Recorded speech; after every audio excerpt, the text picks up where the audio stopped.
Okay, this is Orlando Wilson, and what I want to talk about in this video is armored cars.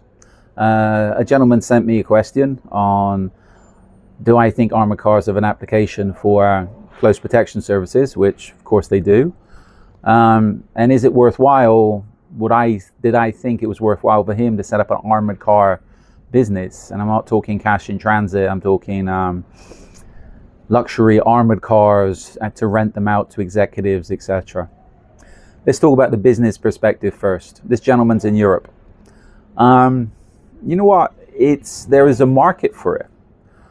But the issue is, a lot of people talk about how, again, especially on the CP courses, you must have armored cars, you must have this, you must have that, until they see the price tag for hiring them, and they can be pretty expensive.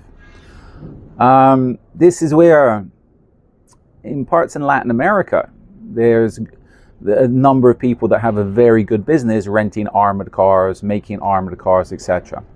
In Europe at the moment, in the future, it might be the way Europe's changing, it might be good business in the future. But at the moment, I would say a lot of executives, again, they've got it in their mind, a lot of people, even if they have the threat on them, that things aren't going to happen to them, so they're not going to spend the extra money on an armored car. They'd sooner just rent a luxury vehicle, etc., and not think about their security. The security usually comes second place until there's an issue. So that business, it's very much a niche business, and I'm sure there's people out there doing it. I'm sure they're making good money, but they have that niche. They have the clients. I don't think it's one of the things where if you start a luxury car rental and have a couple of armored cars available, that might make sense, but again, it's a big layout. Armored cars applicable to close protection services? Yes, of course. But this is where I've come across people over the years that they think just because they got an armored car that they are bulletproof. They're not. An armored car, like firearms, are part of a close protection program, not the whole program. So you need to understand how to work with the car and how to apply the car. Now, you got to always think, I always tell people, think like the bad guys. And this is where, if you're employing an armored car, you want to think about how you could be targeted in that armored car. The easiest way to get people out of an armored car is fire, set it on fire. And I've got one of the scenarios in a book I've just written on counterinsurgency, talks about armored cars. So the easiest way to get people out of an armored car is to set the car on fire. And they have to get out. Stop the car, block it in, burn it, etc. That's a tactic for ambushing cash in transit vehicles, etc. This is a thing, if I was a bad guy, and you've always got to think like the bad guys. To learn to attack, you need to learn how to defend. To learn how to defend, you need to know how to attack.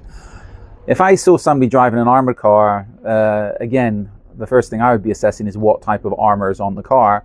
And also, if I didn't think I had the weapons to penetrate that car, I'd just wait for him to get out of the car. So this is where you can be safe while you're in the car, but you have to get out of it at some point.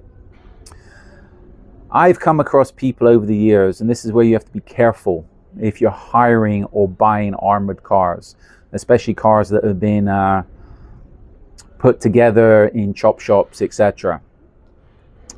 We can say, again, we can say home armored. You have to make sure you know what level they're armored to. I've come across people over the years driving around in Latin America in vehicles that were armored, once we found out, armored to a level 3 alpha, where the bad guys there are going around with assault rifles. So those armored cars weren't really good for much. They might have made the client feel a little bit safer, but again, if somebody opened up on that car with an AK, an AR, a Galil, or whatever else they're carrying, that car would have problems. A good friend of mine, Shamel Akul, when he was in Venezuela, his armored car saved his ass because somebody attempted to carjack them and put 13 rounds into the car. If they never had a properly armored car, they would have had problems. So this is where you need to understand, especially if you're renting or buying a car, what type of armor is actually on the car. I come across one crew and I seen the car they rented as an armored car, and it wasn't armored. As far as the clients were concerned, they thought they had an armored car. and you could see that the windows were regular windows, and they were saying, oh, it's got Kevlar in the doors, Kevlar in the seats, and all the rest of it. You know what? I think they were talking out their ass just to get a bit of extra money out of these clients.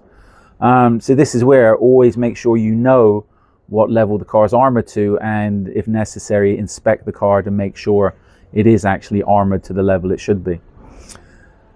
One issue with armored cars, properly armored cars, is they're heavy. They can be a lot heavier than regular vehicles.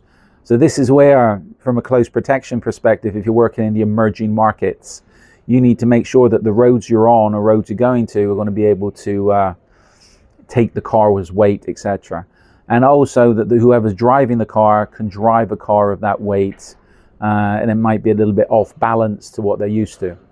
So make sure it's not just having the car, you have to make sure, again, back to basics, the person driving the car can actually drive the car, is capable of driving the car has been inspected, proper route selection, etc., etc. So it's armored cars can be an asset, but they have to be employed properly, and do not forget the basics, because again, as I said, an armored car to me is a can, and how do you get people out of the can? Well, you open the can, and the easiest way to do that with an armored car is set it on fire, Molotov cocktail, etc., etc., or even stage an accident and wait for the bodyguards or the security or the driver to get out, and then they've opened the can and you've got access to the car.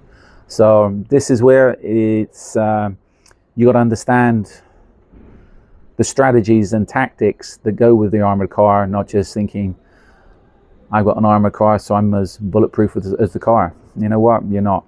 So, just my opinion. Follow me along on social media. I got a lot more of these videos up, and I also have an array of books up on Amazon that talk about various aspects of the security business, investigations business, etc.